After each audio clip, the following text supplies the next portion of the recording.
Alton Towers is widely considered to be the best theme park in the United Kingdom. This park is part of a massive resort with beautiful landscaping, multiple themed areas, and intense roller coasters. The latter is particularly impressive because the park cannot build above the tree line. This has led to the park adding a series of prototypes and/or one-of-a-kind attractions to stand out. This park is great, but the operations hold it back from the truly elite tier. I will explain why in this review. The history of Alton Towers spans hundreds of years. It most notably features a Gothic-style mansion resembling a castle. The current one opened in 1852, and it served as the seat of the Earl of Shrewsbury throughout the 19th century. The property, which covers 910 acres, also featured gardens. Starting in 1860, the property was open to the public and it became the site of summer fairs. Beyond the towers and gardens, the Earl also brought in fireworks, performers, and animal exhibits. In 1924, the estate was sold to Alton Towers Ltd. The towers and gardens were kept open to the public as a tourist attraction. During World War II, the grounds were used for military training. Control of the estate was returned to Alton Towers Ltd. in 1952, and the property once again opened to the public. Flash forward to 1980, the property was transformed into a theme park. This accompanied the existing towers and gardens.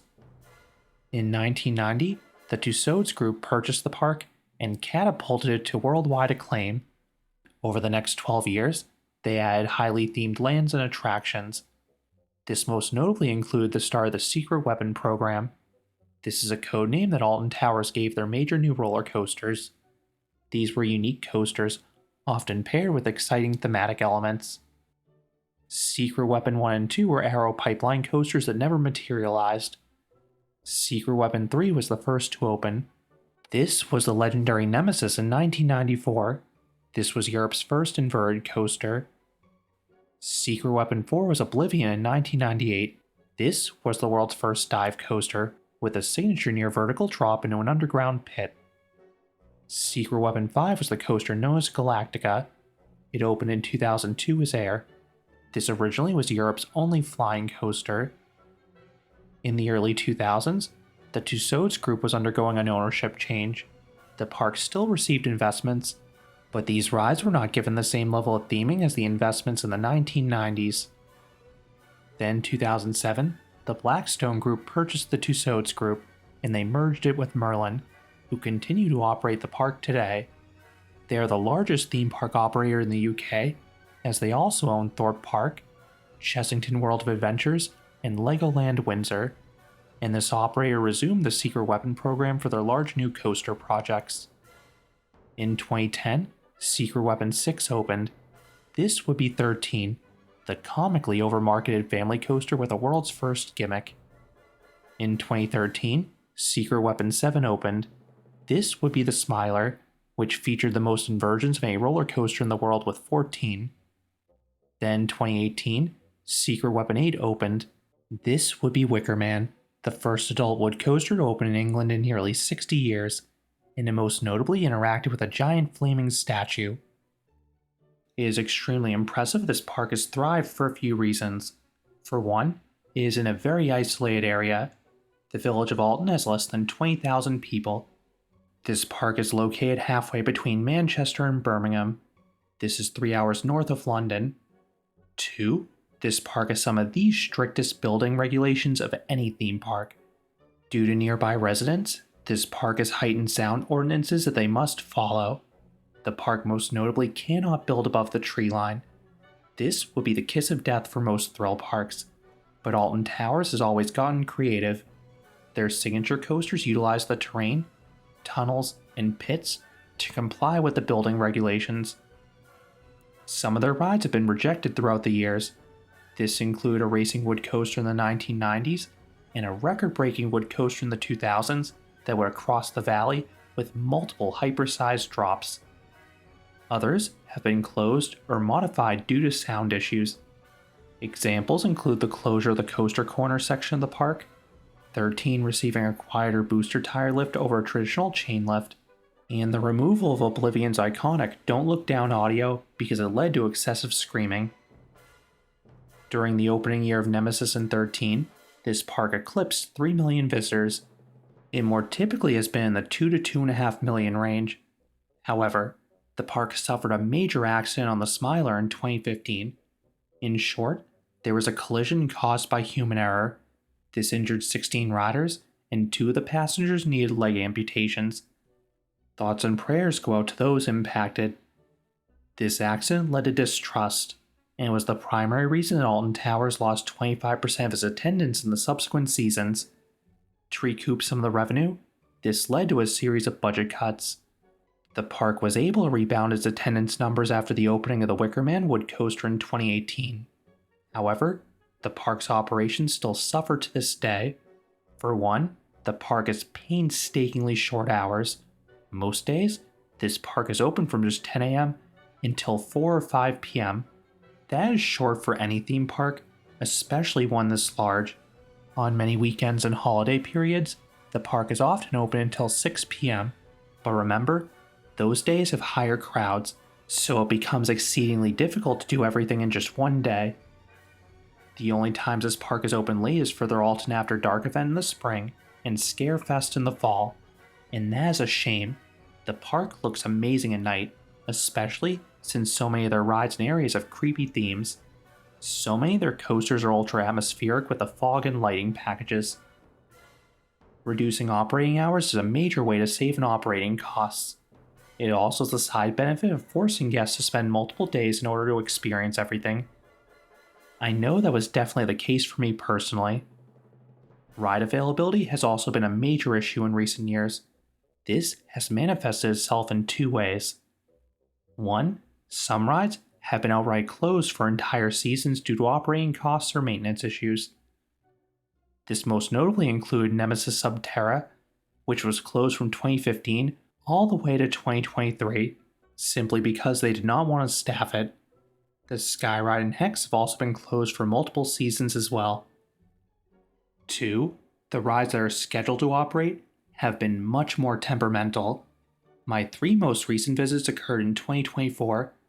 On 2 of those visits, at least half the major coasters were seemingly closed at all times. This was extremely frustrating. Because no rides go above the tree line, I would have to keep my eyes glued to the app to see which rides were even operational at any given time. Then when a ride reopens, it can take a long time to get over there. Alton Towers is very spaced out. The park itself occupies 550 acres. To put that into perspective, that is 50% larger than Cedar Point, twice the size of Six Flags Magic Mountain, and 5 times the size of Walt Disney World's Magic Kingdom. So it is an absolute hike to go between areas. It is a brisk 20-minute walk from X Sector to Forbidden Valley. There are points where you can walk for minutes without seeing another attraction, especially if you get lost in those garden paths. The Skyride can help you get around, if it's operational, which again has been a major issue in recent seasons. Then the coaster likely will have a long line most days when you reach it, and there's a very real chance it could break down once again before you board. That would repeatedly happen to me. Ride availability was so poor in 2 of my visits that the park actually offered return visits for all guests, so at least they acknowledge the issue, but they still need to fix this for the park's long-term success. This issue mostly impacted the roller coasters, but Cursed Alton Manor was also extremely unreliable for me.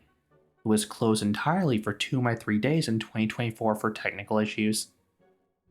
I suspect the park cut its maintenance budget to save on operating costs after the Smiler accident. I'm not saying the park is unsafe. The park will not run a ride if a guest is in danger, but rides are more prone to mechanical issues and breakdowns if less money is invested into them. Now let's run through what the theme park has to offer. I will save the touring plans and rest of the resort for the end of the review. When you arrive at this park, you'll barely see anything since again, everything sits below the tree line. The main entrance is roughly a 1-mile walk from the parking lot, so most people take the monorail. This is a relaxing journey that offers nice views of Forbidden Valley and Katanga Canyon. Just note, this can have a 30 to 45 minute wait around park opening on busy days. Alternatively, you can walk to the main entrance. There isn't too much to look at, and it can tire you out before a busy day though. Eventually, you reach the main entrance, and I love how this looks. The entrance itself is a traditional look, but I love how the park placed the corkscrew inversions from their former corkscrew roller coaster over the plaza. It is such a striking photo opportunity, and it signals this park's commitment to thrill rides. There's also a good chance you'll hear this park's iconic theme song in the Hall of the Mountain King. Alton Towers is a true theme park.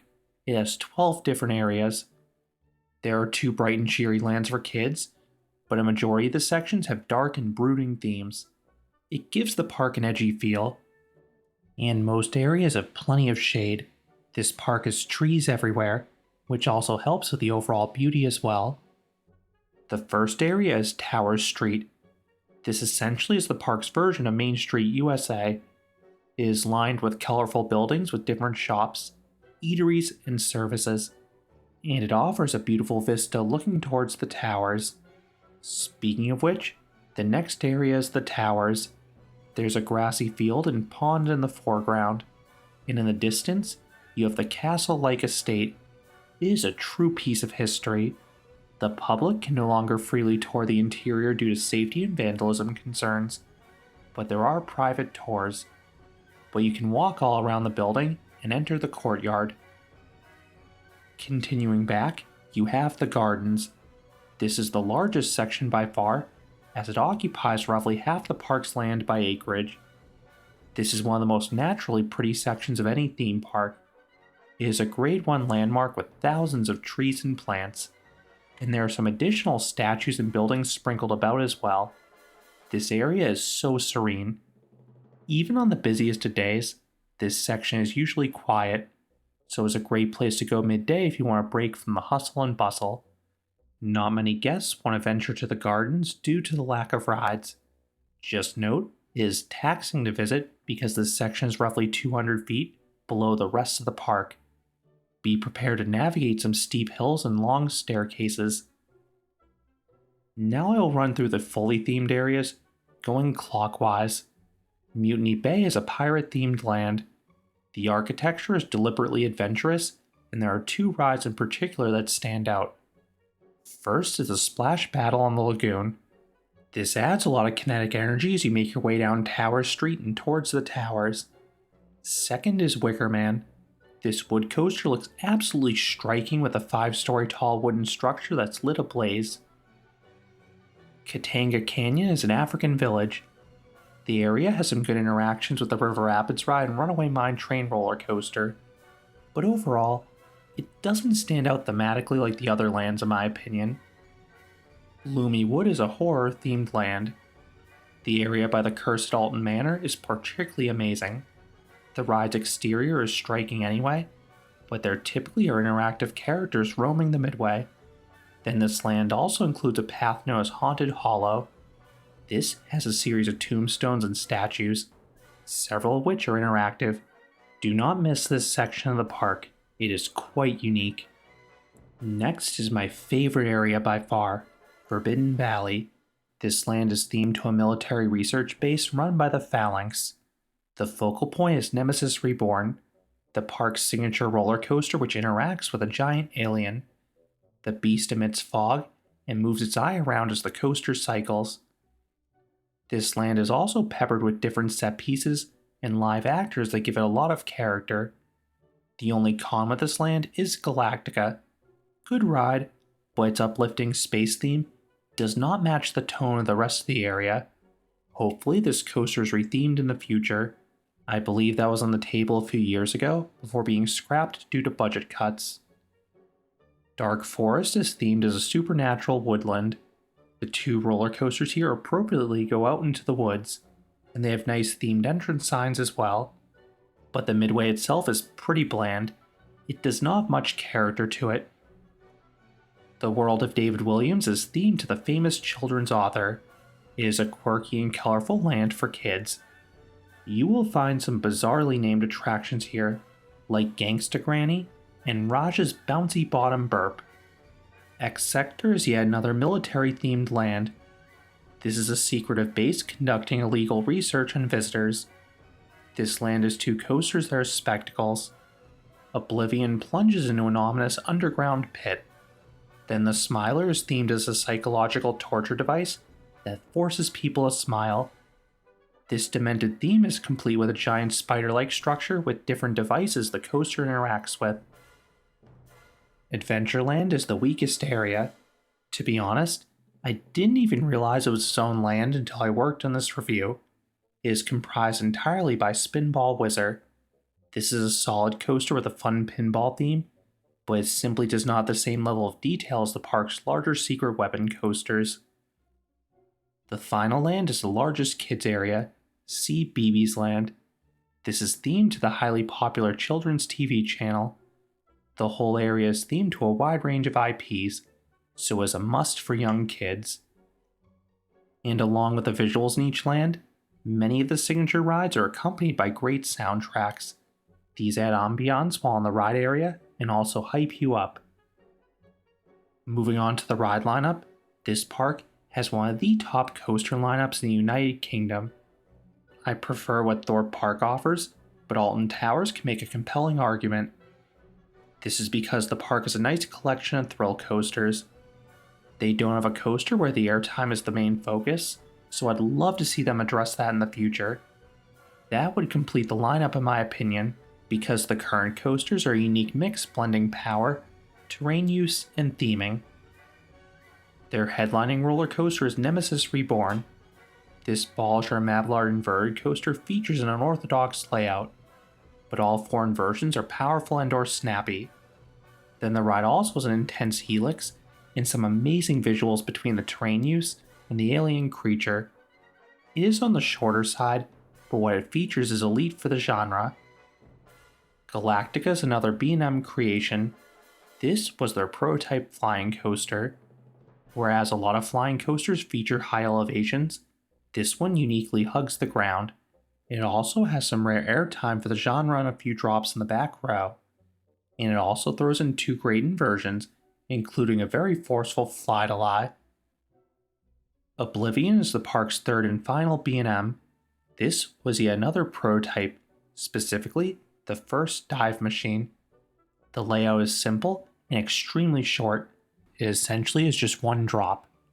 But that drop is epic. It is a near vertical plunge with plentiful floater airtime, and the fact that 2/3 of it is hidden underground messes with your mind and stomach. It is definitely the best drop of any dive coaster, even if the rest of the layout is essentially non-existent. Smiler holds the world record for the most inversions of any coaster. This Gerstlauer Infinity Coaster inverts riders a whopping 14 times. While this could feel repetitive, it has a nice mix of elements offering positive Gs, whip, laterals, and hang time. It is a dizzying and disorienting layout. And as a bonus, there's the occasional ejector airtime hill mixed in. Maybe just brace yourself in a few spots. The ride is usually tolerable, but a few of the transitions can cause headbanging due to the over-the-shoulder restraints. Rita is an intimate accelerator coaster. While on the smaller side, the hydraulic launch still has an impressive yank, and the layout is fast, with forceful turns and ample airtime in the S-hills. It just is yet another ride on the shorter side. Wickerman is a GCI wood coaster. While this too is on the smaller side, it features a fast-paced layout with nice laterals and some pops of airtime, and most notably is stunning visually between these fog-filled tunnels and Big Bob, a 50-foot tall wood statue that is often lit on fire. If you want to learn more about this ride, or any of the high thrill coasters I mentioned, I have full reviews already published. 13 is the park's best family coaster, but it got off to a somewhat rocky start due to how it was marketed. It features a dark theme, and was advertised as the world's most extreme coaster in its inaugural season. The park went as far as say you had to sign a waiver to ride it, and had to be at least 16 years old. This was just a marketing ploy, but it led to people overhyping the ride that was just a family coaster, albeit a good one. Built by Intamin, this ride is a brilliant setting in the woods, and in back, you can get some floater airtime, but the highlight is the indoor section. Skip 15 seconds if you want to avoid spoilers. This ride featured the world's first drop track. It is a thrilling maneuver, then is followed by a backwards bit with these ultra steep bends with lateral slams. Spinball Whizzer is a Mauer spinning coaster. While the coaster is compact, it does feature a custom layout. There are some sizable drops that have nice punch of taking sideways or backwards. Then I consistently get a good spin throughout in this one. Runaway Mine Train is a Mach-powered coaster. It is mild in terms of thrills, but it provides a fun jaunt through Katanga Canyon. I especially like the cave you pass through. Then this park has two true junior coasters, both in CBeebies Land. The older of the two is the Octonauts Roller Coaster Adventure. This Zamperla creation is smooth and interacts with a whale that blows out mist. And in 2026, the park is debuting Bluey the Ride, Here Come the Grannies. That has a downright bizarre name, but this Zaire creation should offer an on-ride experience similar to Octonauts. What coaster might they add next? Will it be Secret Weapon 9? A few years ago, the park submitted plans for Project Horizon. This will be an indoor attraction. Due to the massive size of the show building, it was widely expected to be a roller coaster. This project has been delayed, but I suspect it'll resume in the next few years. My guess is that it'll be an intimate multi-dimension coaster. Merlin is already adding one of these as Chessington's new for 2027 Minecraft coaster, so I would not be surprised if they acquired another as well. Moving on to the flat rides, this is the biggest gap in this park's ride lineup. The park was never strong in this department anyway, but Merlin has spent the past decade removing many of their older ones. This is unfortunate because these rides flesh out the lineup, and they add capacity, taking some of the demand off the roller coasters. The park knows this is an issue, which is why they featured the Retro Squad between 2021 and 2024. These were 5 carnival rides that were added to the park. Appearance-wise, they felt woefully out of place. They clashed with the aesthetic of each area, but the ride experiences were a nice addition to the park. If they took a year to add a massive flat ride package, spreading the rides throughout the park, that would be a major help. Right now, there are only 2 adult flats. One was added last year in Toxicator. This is a Huss top spin. This was added after my visit, but I've heard it runs a solid program with multiple inversions, and you can get quite wet as well. The other is Marauder's Mayhem. This is a set of mock teacups. The cups are extremely easy to spin, so you can get these spinning at a furious clip. All the other flat rides are smaller and geared more towards children. A majority of them are in CBeebies Land, but you'll find a few others in Mutiny Bay and the World of David Williams, which is helpful given the sheer size of the park. For water rides, this park has 2 available. The more popular of the 2 is Congo River Rapids. This is an intimate river rapids ride winding through Katanga Canyon. The visuals are good between the landscaping and interactions with Runaway Mine Train, and there's narration along the way as well. Just don't expect to get overly wet. There are a limited number of rapids, and the ones present are not super soaking. Battle Galleons is the best ride if you want to get soaked. This is a mock splash battle, where you have water guns against other riders and guests. These are big hits with kids, and they can be a blast if you have a lot of interactivity. Then this is one of the stronger parks in Europe when it comes to dark rides, as they have 4 available. Curse in Alton Manor is a very well themed dark ride. This one has a creepy story and plenty of physical props. A lot of the effects seem to trigger late for me, but again, this ride major technical issues during my visit, so I was just appreciative it even opened. Gangsta Granny is a childish dark ride in the world of David Williams. It shamelessly goes all in on fart jokes. The main visuals are screens with okay quality, but there are some physical props in between the screens that help give the ride some depth. Hex is a Vekoma madhouse themed to a local legend of a chained oak tree. The pre-shows do a great job telling the story, and it is neat how they take place in the towers themselves. Then the ride itself is a great madhouse. It really sells the inverting effect, and it is a lovely payoff after all the build-up. Nemesis Subterra is a unique experience. It is a horror-themed experience building upon the Nemesis lore.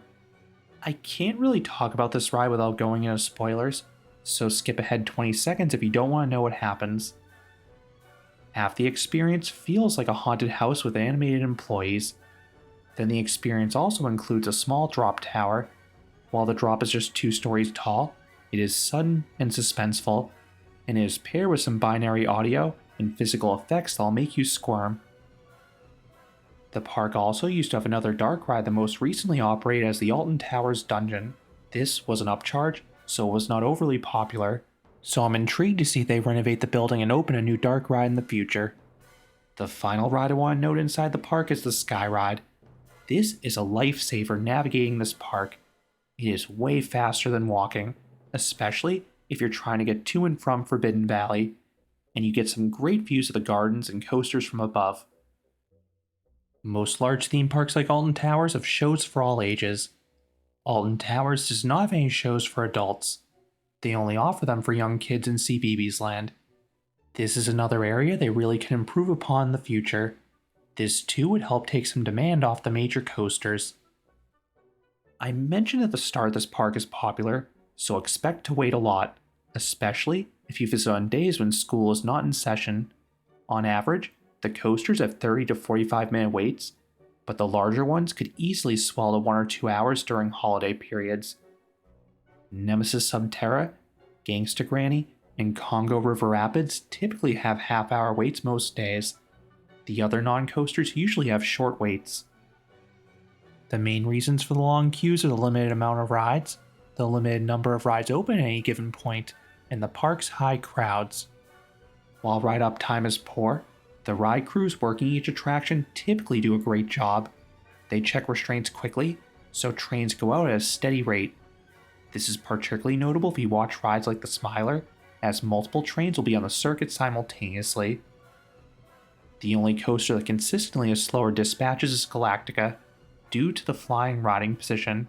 If it operates with the dual load platform and 3 trains, this is not too big of an issue, but if the ride is utilizing just 1 load platform and less trains, it can move at a snail's pace. This is more common on quiet days.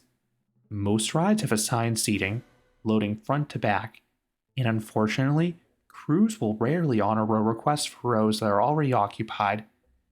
They will sometimes let you request an open row, but it is not guaranteed. The only ride with a dedicated front row queue is Rita, and it is worth noting that it is only accessible from the main queue. You cannot access it from Fast Track.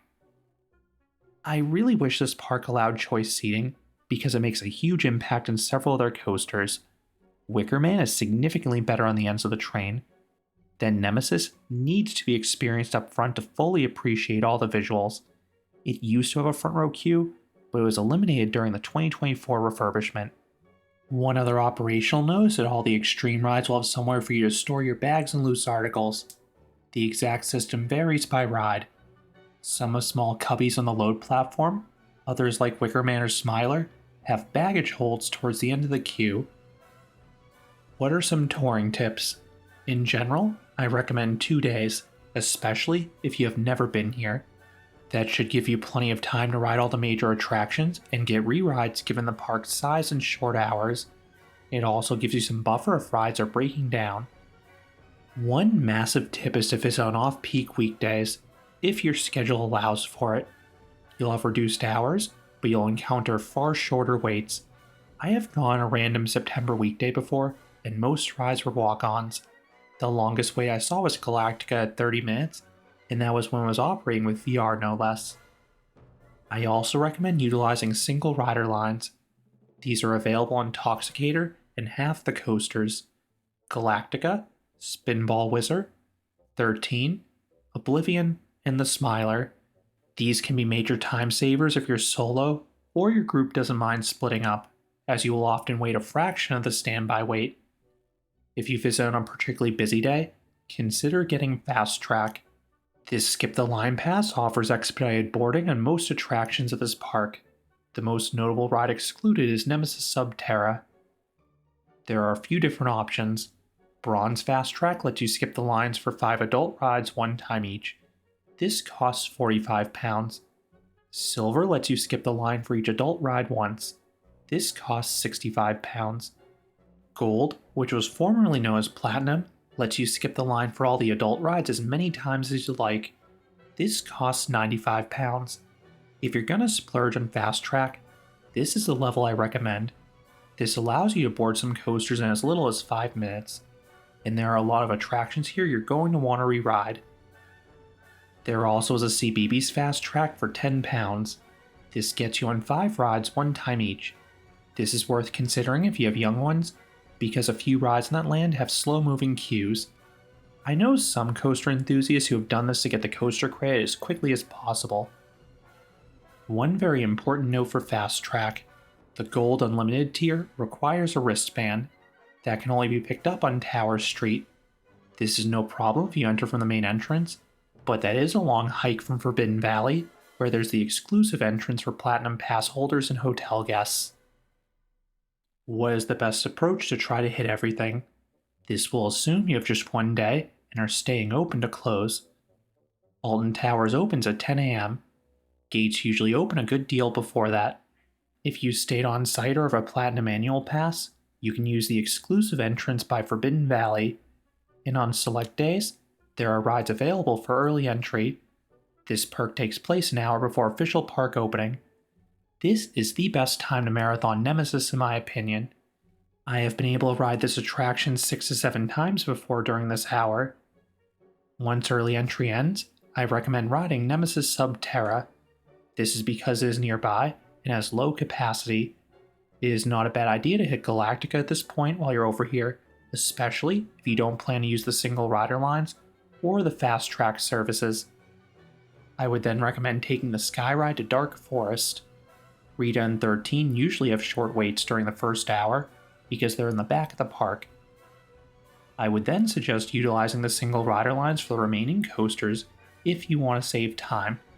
The only major coaster left without a single rider line at this point is Wicker Man.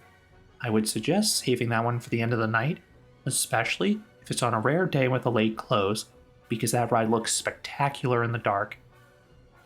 If you do not have early entry, I recommend being in the parking lot 1 hour before opening. That'll give you ample time to take the monorail or the walkway to the main entrance.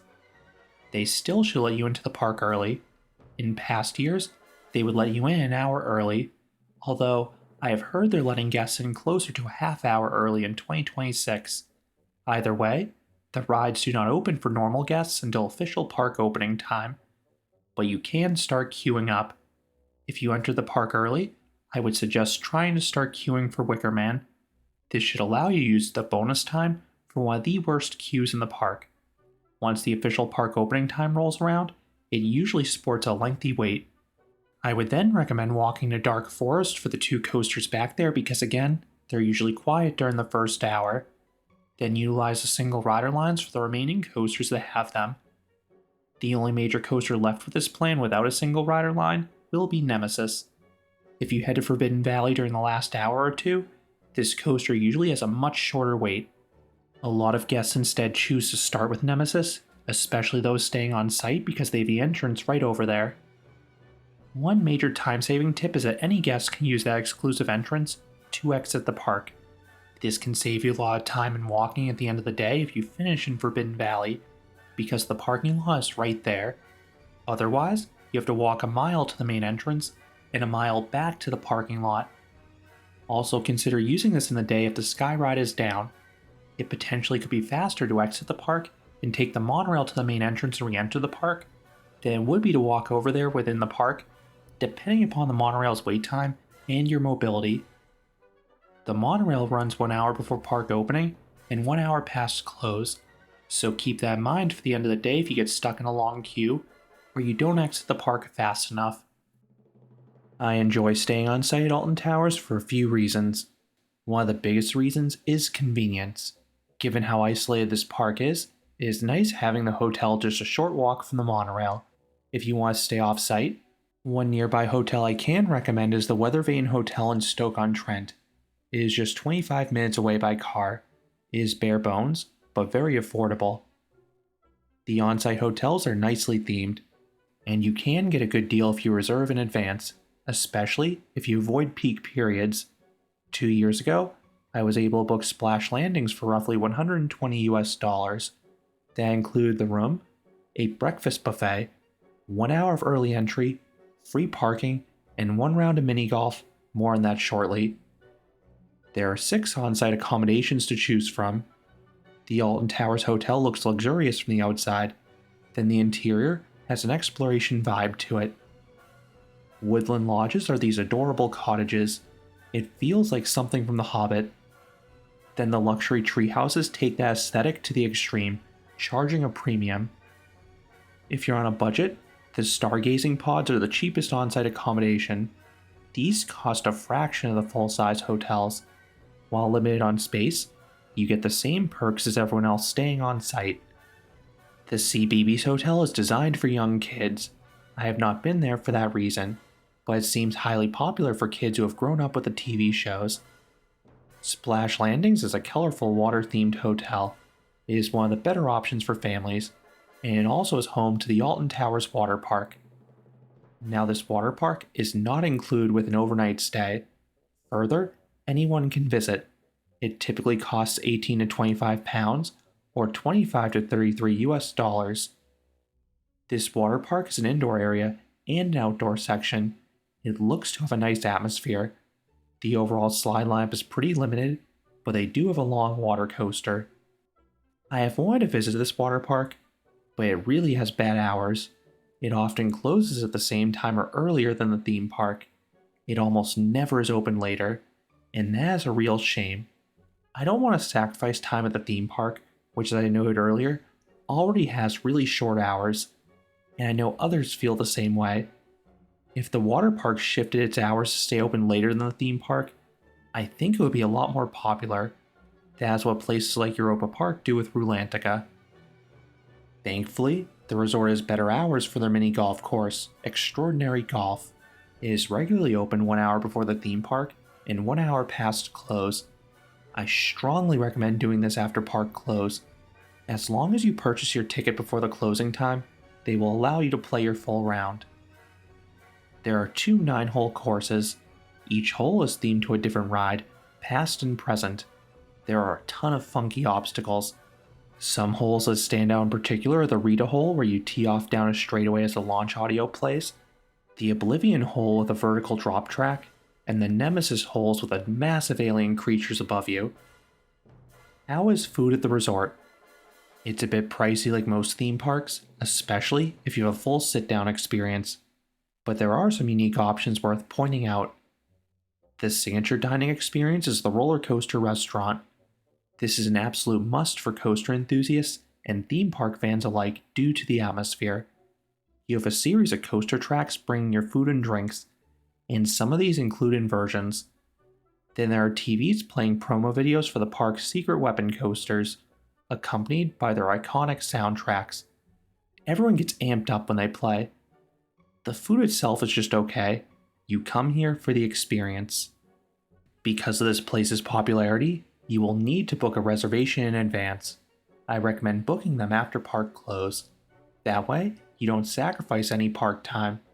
On that note, you can visit this restaurant without a park ticket, as long as it is not during theme park operating hours. If you visit after hours, you are routed through the hotel entrance. This is the only time I've been able to see the park lit up at night in person. The other restaurant I enjoy is the Pizza and Pasta Buffet. This is a Merlin staple. The pizza is solid, the pasta is fine, but the key is that you can eat a ton of food. This should fill you up for the remainder of the day. I have tried some quick service options around the park, but nothing has been overly impressive in terms of food quality. The only thing that stood out to me was the red button challenge. You'd pick a number and hit a button. If the number displayed matched what you said, your meal was free. I saw this in 2017, but I did not see it in 2024. There also are restaurants at the on-site hotels. Again, you may need to make a reservation. I enjoyed Secret Gardens at the Alton Towers Hotel, as I liked the atmosphere and had a nice steak. But I should note this place seems to be hit or miss from reviews, so it admittedly may be a gamble.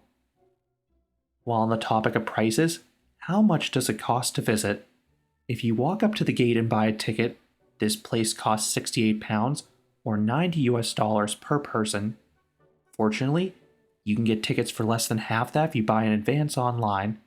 Most days in 2026, are currently selling for £32 or 43 US dollars. That is a fantastic deal to get into a theme park with this much theming and notable roller coasters. Then it costs £13 or 17 US dollars to park. Now, another perk to sticking around after park closed for the mini golf course and dinner is that the parking gates may end up opening. Like many European parks, you pay for parking as you exit, so if there's no attendant, you don't have to pay. I've noticed that after a majority of the parking lot clears out, staff members go home and the gates are kept open. I suspect most people will visit by car. This is just over 1 hour from Manchester or Birmingham, 2 hours from Blackpool Pleasure Beach, and 3 hours from London. If you do not have a car, or you're a foreigner apprehensive about driving on the left side of the road, you can still access this park with public transit. It just is not easy. I did it though in 2017. One option is to take a train to Stoke-on-Trent. From there, you can take the 32A bus to and from the park. It takes 50 minutes each way, but it only runs once per day in each direction. Alternatively, you can book a taxi. That will just be pricier. Uttoxeter is a slightly closer train station, but I have not found the train and bus schedules to be as convenient. Another thing you should be prepared to spend money on is souvenirs. While a lot of overseas parks tend to lack in this department, Alton Towers has a fantastic selection of park and ride merchandise. Most major coasters have apparel themed to them. They can also get these resin statues for the roller coasters. I have purchased several of these through the years. One thing you do not have to spend money on is sunscreen. There are surprisingly free stations offering this all throughout the park, which is a nice perk. I know it's usually dark and dreary in the UK, but you can still get sunburned through the clouds. On that note, do not be afraid about visiting this park on days with inclement weather. Alton Towers will run most coasters in torrential rains, which is the case with most theme parks in Europe, and if weather, such as high winds or thunderstorms, causes rides to close for a chunk of the day, they will offer a return ticket. I was able to take advantage of this in 2024. The final thing I'll note is that this park has some special events throughout the year. I have only visited on standard days though. The most popular event is Scarefest during their Halloween season. Like many parks, this includes a series of scare mazes, and as I noted earlier, it is a rare opportunity to experience the park and the coasters at night. Do I recommend Alton Towers? Absolutely. This is one of the best theme parks in the UK. This place combines theming, impressive landscaping, and one-of-a-kind thrill coasters. There are so many things about this park that you cannot experience elsewhere. I really like this park. It is one of the 10 best theme parks in Europe, and it just misses my top 25 favorite theme parks. The biggest issue are those operations. This park needs to stay open longer and improve ride availability. It can be tricky to do a lot at this park between the sheer size, ride closures, and long lines. Related to that, they really could use some more filler attractions to help with demand. If this park could fix all those issues, it would easily be a top 5 theme park in Europe and possibly move closer to my top 15 overall parks. Those are my thoughts on Alton Towers, arguably the most famous theme park in the UK. What are your thoughts about this park? Do you think it's the best in the country? Let me know down in the comments. If you enjoyed this review, I would appreciate it if you gave this video a like, and you consider subscribing, because there'll be a lot more roller coaster and amusement park videos here at Canopy Coaster. Thanks for watching.